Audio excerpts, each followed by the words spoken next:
les 3 péchés que Dieu déteste le plus. Ne les prends pas à la légère. Lucifer n'est pas tombé parce qu'il a volé. Il n'est pas tombé non plus parce qu'il a tué quelqu'un. C'est à cause du 3e péché. Et fais bien attention à celui-là. C'est le premier péché de l'histoire. Et aujourd'hui encore, beaucoup de chrétiens tombent dedans sans même s'en rendre compte. Alors regardons ensemble 3 péchés dont la Bible nous avertit. Ils peuvent avoir des conséquences éternelles. Le premier, c'est l'amour de l'argent. La Bible dit dans 1 Timothée 6,10 « Car l'amour de l'argent est une racine de tous les maux. » L'argent n'est pas un péché. Le problème, c'est quand l'argent prend toute la place dans ton cœur. Quand tu passes toute ton énergie à vouloir gagner toujours plus au point de mettre Dieu de côté. C'est souvent là que tu commences à t'éloigner de lui. Le deuxième, c'est l'idolâtrie.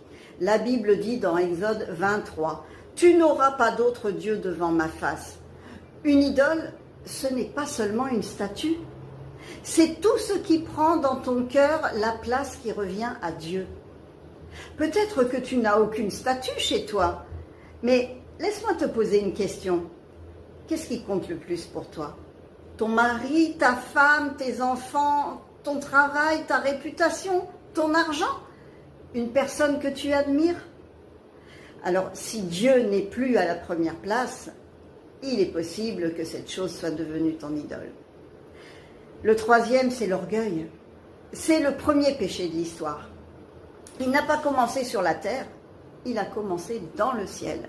Lucifer a voulu prendre la place de Dieu. La Bible dit dans Proverbe 16-18, « L'orgueil précède la ruine et l'arrogance précède la chute. » L'orgueil ne dit pas toujours « je suis le meilleur ». Parfois, il murmure simplement « j'ai besoin de personne ». Oh, je peux m'en sortir tout seul. Ça, je le sais déjà. À chaque fois que tu refuses qu'on te corrige, l'orgueil grandit doucement dans ton cœur. Alors, si en écoutant ce message, tu t'es reconnu dans l'un de ces 3 péchés, alors c'est une bonne nouvelle, oui, parce que cela montre que Dieu ne t'a pas abandonné.